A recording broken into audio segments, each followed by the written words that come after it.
Welcome to reality. You're now on the Code of Mind channel. Some call it coincidence. Others call it karma, backlash, a crisis. But you feel that something bigger stands behind it. Not just an event, but a script. As if someone pulled a thread inside you and you began to wake up. You started noticing the anomalies you once ignored. You slowed down in moments where you used to rush. You began sensing falseness where you once believed without question. And suddenly, you started asking questions that dismantled your entire previous picture of the world. This is not random. It is a call. Awakening does not arrive on a schedule. It arrives by code. As if your soul agreed. Enough of playing someone else's game. Remember.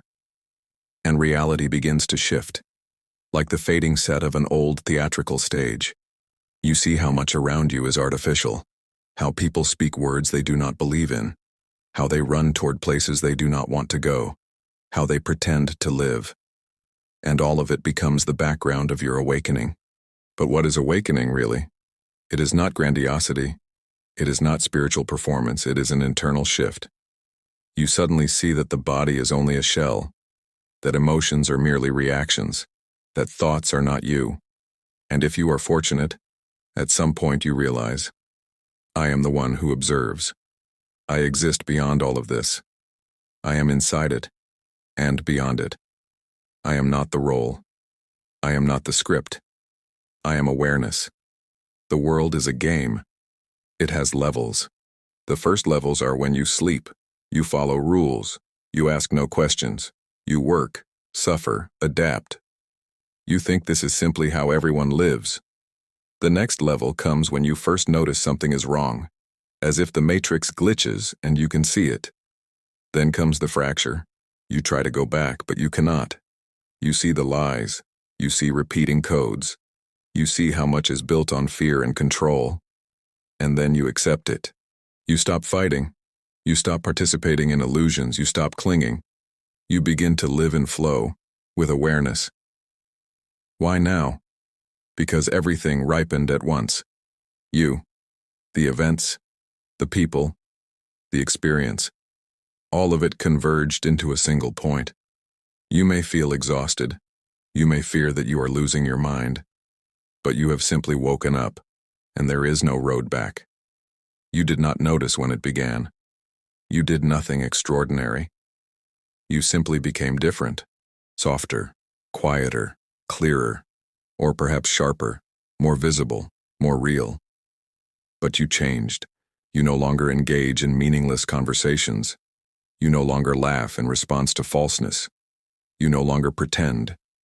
And that makes others uncomfortable. It is as if you stepped out of the collective dream and no longer know how to fake it. Even if you tried, your body would not allow it. You cannot be who you were. This is not about loneliness. It is about signal clarity. When you begin vibrating differently, the old frequencies can no longer hear you. Yes, some people will disappear. Quietly, without conflict. They will stop texting, stop inviting. You may not even notice at first that something important shifted. And later, you realize what truly remains yours. Awakening is not only about realizing yourself. It is about the purity of connections. It is about no longer wanting to be convenient. It is about choosing what is real, even if it is one person in an entire city.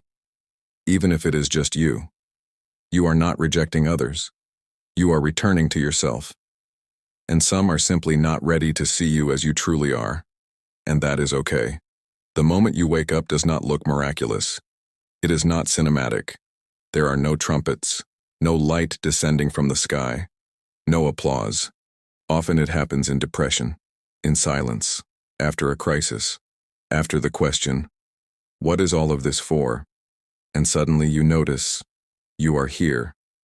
It feels like you were inside a game for years, a script written by someone else.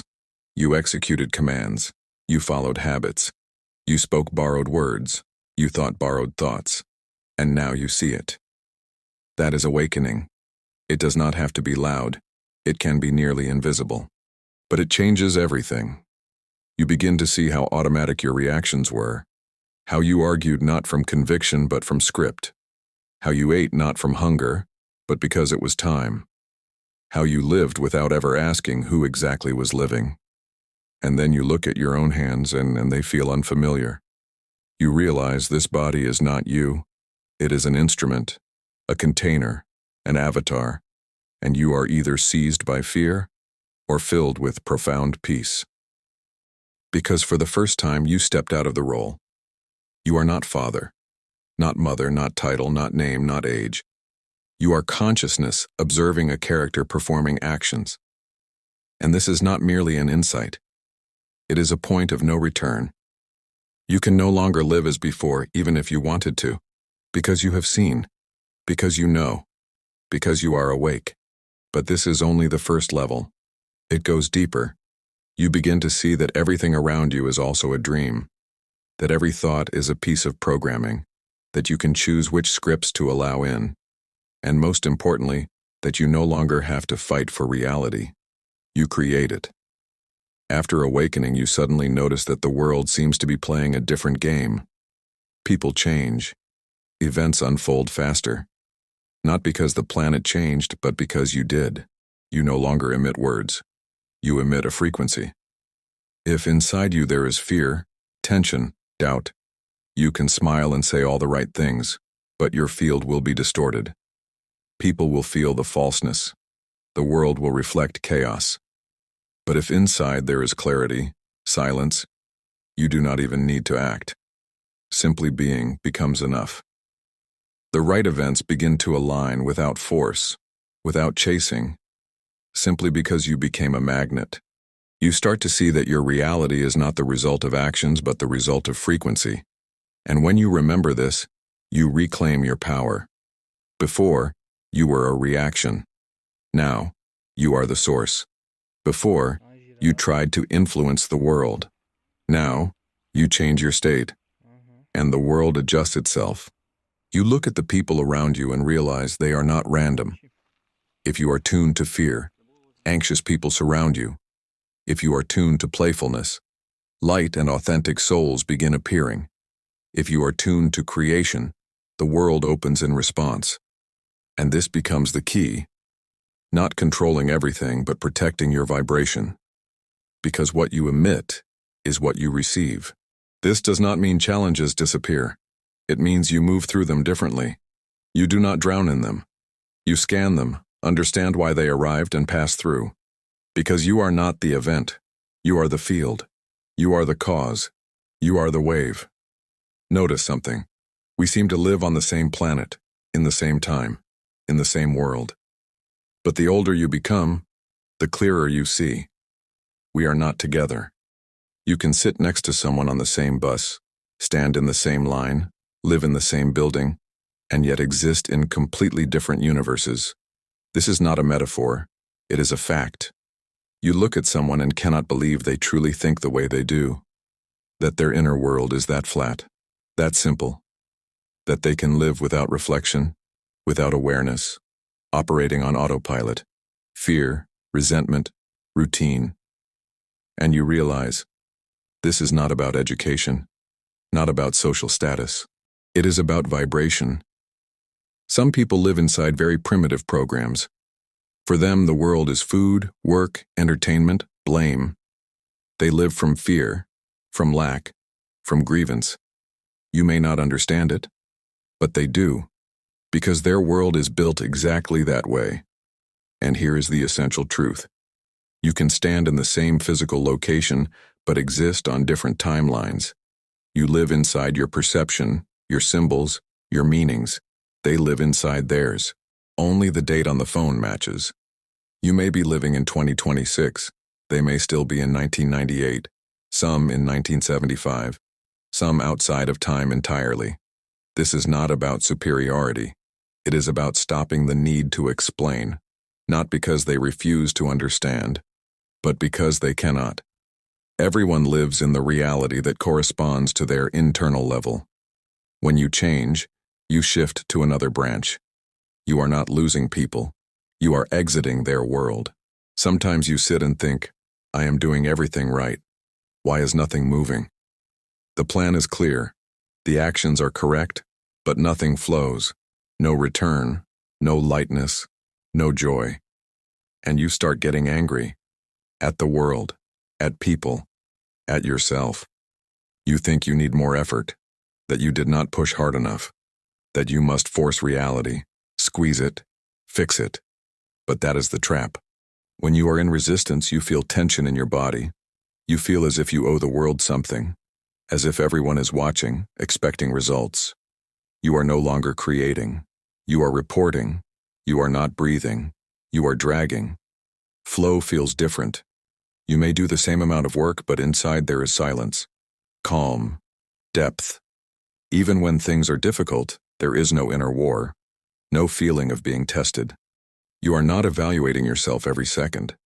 You are simply acting. And you act not because you must, but because inspiration moves you. Flow is when you do not doubt after every step. You are not scanning for approval. You are not analyzing how it looks. You simply feel, this is mine. You may not know where it leads. You may not know why. But you know you must walk. And later you look back, and everything forms a line, as if someone wrote the route in advance, and you simply trusted. But if everything follows the plan and inside you feel like you are executing someone else's instructions, that is not flow. That is an old script. Maybe it used to be yours.